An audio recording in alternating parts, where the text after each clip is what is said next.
तो फाइनली दोस्तों ये वीडियो जो है सिर्फ एक बुक के बारे में वीडियो बनाई गई है। और ये जो बुक है काफ़ी पुराना बुक है। इसमें कुछ चीज़ें ऐसी भी निकली हैं जिसको आप देखकर खुद कहेंगे कि हाँ ये तो वाकई में काम की चीज़ है।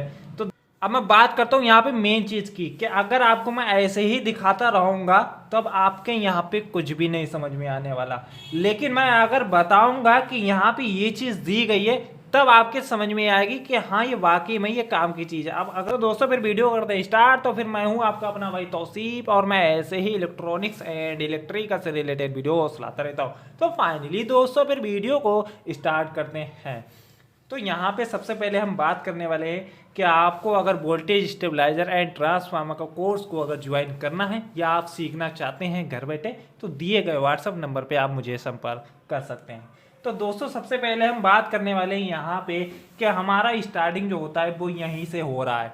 तो यहाँ पे सबसे पहले मैं बात करने वाला हूँ कि यहाँ पे मैनुअल स्टेबलाइजर में प्रयोग किया जाने वाला राउटरी स्विच, कि यहाँ पे जो राउटरी स्विच है उसके बारे में यहाँ पे बताया गया है। जैसे कि यहाँ पे कुछ कनेक्शन के बारे में भी बताया गया है कि ट्रांसफार्मर राउटरी स्विच का कनेक्शन किस प्रकार से किया जाता है। चलिए ये तो एक नॉर्मल है, चलिए मैं आगे आपको थोड़ा थोड़ा करके बताता हूँ। देखिए इस साइड में भी है और इस साइड में भी है। तो पहले तो मैं इधर का आपको धीरे धीरे समझा देता हूँ, उसके बाद ही मैं आपको वहाँ का समझाऊंगा। देखिए यहाँ पे क्या दिया गया है कि यहाँ पे दिया गया है कि डीपीडीटी स्विच या एसपीडीटी स्विच के बारे में यहाँ पे अच्छे से बताया गया है कि आखिर अगर हम इसको अच्छे से पढ़ेंगे तो हमको क्लियर होगा कि एसपीडीटी स्विच एंड डीपीडीटी स्विच। अब यहाँ पे अगर हम इस साइड में देखते हैं तो यहाँ पे हमको रिले के बारे में भी बताया गया है। ठीक है, रिले क्या है, कैसे काम करता है, वो यहाँ पे अच्छे से क्लियर किया गया है। चलिए आगे बढ़ते हैं। अब देखिए यहाँ पे लिखा है कि ऑटो का स्टेबलाइजर के रिले ड्राइव सर्किट कैसे करके चलता है, कैसे करके काम करता है, वो यहाँ पे अच्छे से मेंशन किया गया है। ठीक है, अब देखिए इस साइड में क्या है, इसी ही साइड में इसका ही है, लेकिन यहाँ पे हमको अच्छे से बताया गया है। ठीक है, अब देखिए यहाँ पे देखिए यहाँ पे आप सबसे पहले हम इसमें समझते हैं इस पेज को। यहाँ पे लिखा है हाई कट रिले ड्राइव का एन सर्किट, तो यहाँ पे बताया गया है, फिर यहाँ पे भी इसका बारे में बताया गया है। ठीक है, तो यहाँ पे इस चीज़ को क्लियर किया गया अच्छे से सर्किट के बारे में। यहाँ पे आप देख सकते हैं कौन सी रेजिस्टेंस वगैरह, कौन सा डायोड, कौन सा कैपेसिटर, सब अच्छे से यहाँ पे क्लियर किया गया है। ठीक है, अब देखिए यहाँ पे अगर हम बात करें तो यहाँ पे आपको समझने के लिए बहुत कुछ मिल सकता है। ठीक है, इसी प्रकार से चलिए मैं आपको यहाँ पे कुछ चीज़ें ऐसी जो है मैं आपको दिखा देता हूँ पहले, फिर मैं आपको जो मेन चीज़ें वो मैं आपको बताता हूँ। ठीक है, मेन चीज़ें इधर भी हैं। ठीक है, अभी यहाँ पे हम समझते हैं अच्छे से। अब आ जाते हैं ऑटोमेटिक स्टेबलाइजर के ऊपर। ठीक है, यहाँ पे जो स्टार्ट हो रहा है हमारा ऑटोमेटिक का, यहाँ से स्टार्ट हो रहा है। ठीक है, इसी प्रकार से हमारा यहाँ पे भी ऑटोमेटिक का ही चल रहा है। ठीक है,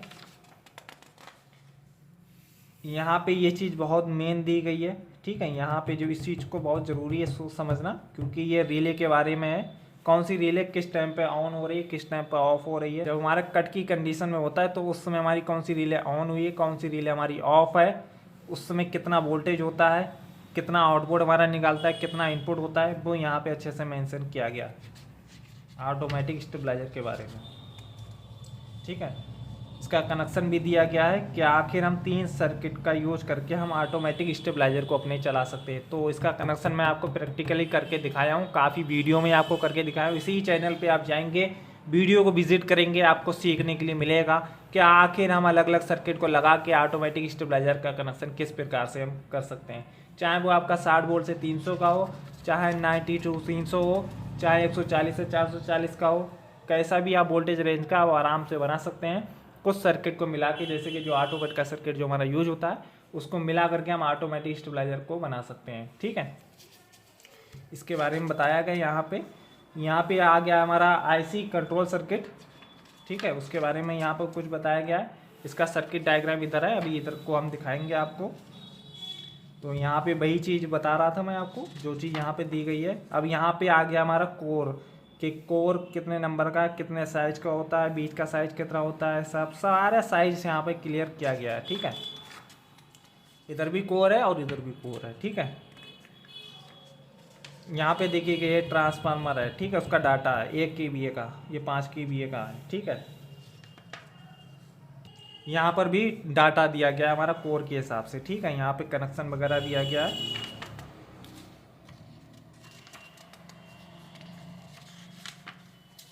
और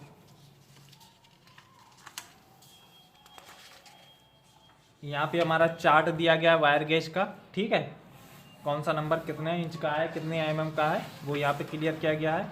अब मैं आपको इस साइड से दिखाता हूँ, ठीक है।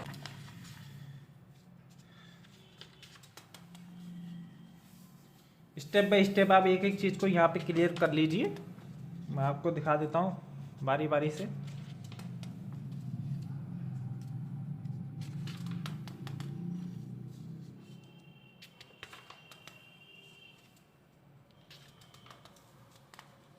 यहाँ पर भी ये डाटा दिया गया है, ठीक है, जैसे कि मैं आपको बता रहा था, ये डाटा है कुछ।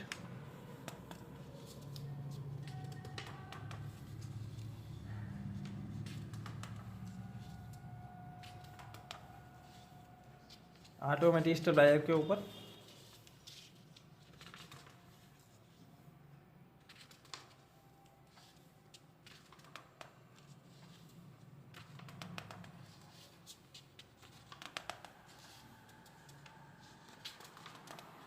देखिए यहाँ पे क्या लिखा है, मैनुअल ऑटो का स्टेबलाइजर असेंबल करने की विधि, मतलब कि इसमें पूरा लिखा है कैसे करके हम असेंबल करेंगे अपना मैनुअल ऑटो का स्टेबलाइजर।